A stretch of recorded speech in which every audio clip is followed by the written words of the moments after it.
Marshall, you present what you call the Great Waves prophecy. Could you tell us what this prophecy is and where it comes from? The Great Waves prophecy has been gifted to us from the source of all life, to prepare us for the future that is coming, and to warn us of the changes that we might have to encounter along the way. As a gift of warning, it is also a gift of love, given to an unprepared humanity. For we stand now at the threshold of great change in the world, great environmental change, great social, political, and economic change. Many people can feel this and of course see it taking place all around us. And yet it is so important now that we gain a sense of what is coming over the horizon. Because part of life isn't just living for the moment, it's actually preparing for the future. And that is why we have intelligence to enable us to do this. And we need this intelligence now more than ever. What I will be sharing with you today are not my thoughts or my inventions, but literally come from the great revelation that has been given to the world today from the Creator of all life, to prepare us for a future that will be unlike the past, and to give us the gift that will empower us to know what to do and how to proceed as we navigate the changing and difficult times ahead. What specifically does the prophecy say about the future? The prophecy paints a picture of the future both in terms of short-term and long-term realities. Clearly the world is warming up now. Clearly we're facing a world whose atmosphere has been radically changed and continues to be changed. We're facing a world where ever-growing numbers of people are drinking from a slowly shrinking well of resources that are available. And yet as this accelerates, we begin to hit thresholds, major thresholds, that we're already facing in many parts of the world, particularly in poorer countries. But even in the wealthy nations, we're facing thresholds now. Great storms that are coming to the world, which are not merely exceptional events, but are signs within themselves of a changing world. Signs that the seas are rising and that superstorms are coming to batter the coastlines of this nation and nations around the world in many places. The new message tells us, for example, that over a period of 150 years, the seas will rise over 100 feet. Now, even if the seas rise only a foot or two, it'll be a major catastrophe for ports and cities and communities on the coastlines.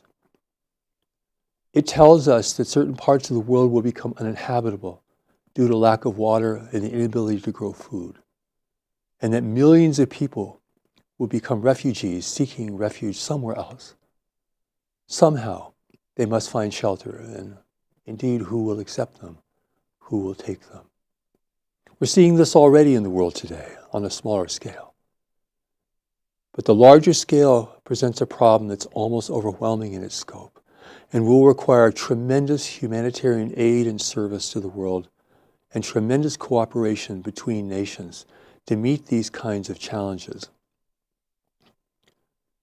The new message tells us that food production will decline significantly given these great weather events, storms, floods, droughts, of a nature rarely seen in the history of our world, all happening now in an accelerating manner. The new message tells us that the cities and ports of the world will be flooded within 30 years. Flooded to a point where some of them may become uninhabitable, where whole populations may have to move inland from areas that cannot be restored. And yet while this is tremendously shocking, and it has been shocking to me to receive these revelations, because these are not my ideas, I'm not coming up with this. It's taught me how I need to understand the changing events in the world, to recognize the signs of the world, not merely to interpret them to fortify my own sense of ideas or beliefs or assumptions, not simply to reassure myself that everything's going to be okay and that we'll recover from anything that can happen, for that is not true. Rather, the signs of the world teach us to watch the world, become world people now, not people that are just consumed with their own interests, not just consumed with their own desires for fulfillment or own problems, but begin to look at our communities and the surrounding environment to see what needs to be done to protect the human family going forward, giving these great waves of change that are now striking upon the world. Where we're now in the foothills of the great waves of change. The things that I speak of are already happening in an accelerating manner, and people around the world are being severely affected by them, even leading nations to war and conflict, even leading to great migrations of people who cannot live in their countries any longer, who cannot be sustained there. This is a crisis on so many levels, and it's a moral crisis. For if we consider ourselves to be spiritual people or ethical people or moral people, this will challenge the degree of our faith, the depth of our faith. Can we be prepared to take large numbers of people who are stranded and need a place to go? Think of our children who will be facing even more powerful demonstrations of the great waves of change that are striking upon the world, affecting every aspect of our life. It is something that takes courage and determination. You actually have to overcome resistance within yourself, your own fear, your own sense of hopelessness or helplessness. Because the new message from God that is showing us these things is giving it to us to give us the eyes to see, the ears to hear, and the will to prepare. It is so easy to capitulate and to think that it's the end of the world. But if it was the end of the world, we would not have a new message from God, teaching us how to restore our world and to prepare for great change. It's a calling for each of us to become strong and determined and compassionate with one another. We're all in the same boat now. One nation will not become successful if other nations begin to fall and to fail. There's nowhere to hide from these great waves of change. All the places that people go, those places will be subject to great events as well. It is really a calling for humanity to emerge out of adolescence, living purely self-serving lives, to begin to see and question how we're going to take care of our world and each other and ourselves and our families, given these great waves of change that are striking the world. It is a threshold that we are already in now. It's not something that's going to happen 50 years from now. There's no way to be complacent about this if you're being responsible, if you're being careful. Where you live, how you live. So important now. Because many places that are greatly inhabited will become uninhabitable in the future. And in the meantime will become ever more dangerous places to live. Subject to great climate events, subject to great economic events, subject to changing circumstances. The new message tells us, however, that all people that have come into the world and have come into the world and are coming into the world at this time are people who are being sent here to deal with this. If we go beyond our own very human desires and concerns and hopes for fulfillment and stability and happiness, there's a deeper well within us, a deeper reality, a deeper knowledge that is still connected to those who sent us here. So what I'm telling you today isn't merely sensational. It's not meant to be sensational. It's not merely to scare you or frighten you into action. It's also to reach that part of you, that deeper part of you that exists beyond social manipulation, social imprinting, that deeper part of us that holds for us our greater purpose for being in the world, that will be called forth out of these great events. For I tell you, it takes great events to bring greatness out of us. Where do people cooperate most thoroughly, most compassionately, but in times of great duress, times of great need?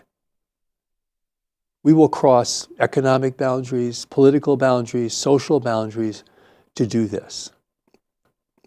And our world is now entering an ongoing emergency, facing the great waves of change.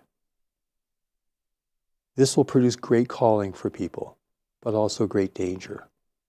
It should never be taken lightly or assumed to be of little consequence, for it will affect the lives of every person in the world today and all those yet to come. So, Marshall, what specifically does the prophecy say about the timeline of these events? The prophecy tells us that we're entering a new world reality.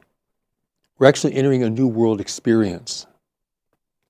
An experience that's unlike what even our parents had to go through, which was significant in and of itself. Into this new world reality, we're facing many things that have never been faced by the whole world before. A changing atmosphere, a changing climate of the world, changing habitability of different regions of the world, shrinking resources, the potential for huge human conflict over who will have access to these remaining resources. That's a very big issue, a very big concern. But it's also the world that we have been sent to serve. And the new message tells us that we will be in this transition into a new world reality over the next 150 years. And we're in it already. It's not something that's going to begin years or decades from now. We are in it now. This is happening now. The ground beneath our feet is moving now. Perhaps you can feel it and see it and sense it. It's palpable. It's observable if we care to look. Many people regarding major events get concerned about the time frame of major events. What I would like to emphasize here is the importance of preparation. You prepare long before a major event. You prepare because you recognize that such an event is not only possible but probable. And probable not only based on history, but based on the changing circumstances of the world. For instance, a warming world creates warming seas, a warming atmosphere. That becomes fuel for superstorms, storms on a level that rarely ever occurs and has occurred in history. Now it becomes more frequent. Now it becomes more destructive as more people are inhabiting vulnerable areas of the world. You know, it wasn't raining when Noah built the ark. We have to build our ark, not only for ourselves, but to take care of those people we care about and our communities.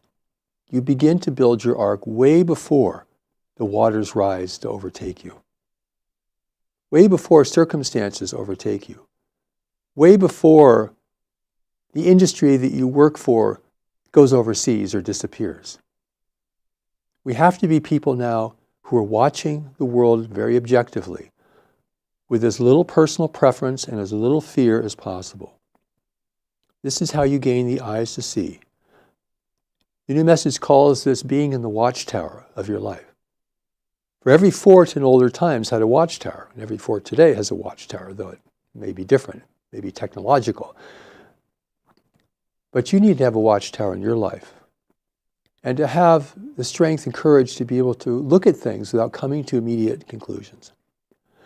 One of the problems that people have in these is they want to make everything understandable today. They want to be comfortable with it. They want it to be reassuring. But living close to the edge and reality of life is not so reassuring. You have to learn how to reassure yourself, to gain faith in your spiritual heritage to reassure you, to gain faith in the power of this deeper knowledge I speak of to reassure you, to gain faith in your ability and the ability of those who are close to you to reassure you. Here you cannot simply be a victim of life, but an active participant. For we're all sent here ultimately to serve this world, both for the times in which we live and for the times to come. Timing, however, is important. Given the changing conditions of the world, the time we waste is time lost. The time that is too concentrated on insignificant things, personal interests, hobbies, becomes time lost. The earth beneath us is changing under our feet. It's not that we need to panic, because panic is not effective. But we begin to look and sense and decide what we can do, beginning on a small scale and taking on bigger things as we go. But it has to be concentrated, it has to be determined. And not everyone can do this, truthfully. And you can't demand people everyone to do this. You can't demand that because that's not fair. That's not right. There are certain people who are already feeling uncomfortable with the condition of the world, the condition of their nation, for example, the condition of their economy, the condition of the health of their nation, the health of their people, the health of themselves. These are people who can be reached by a great message like this. They're already stirring inside. They're already looking for what they need to do. Because you simply can't be worried all the time. You need to get into action. This is what replaces fear and worry, which merely makes you weaker over time and less able to respond. So I pray that the things I'll be saying to you today will incite courage and determination. Because God is not going to save us and intervene in the 11th hour to change everything that we've done. God has put a deeper knowledge within us to guide us.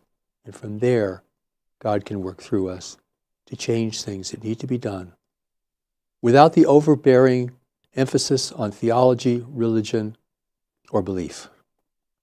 It is our moral fundamental foundation. That's why we're here.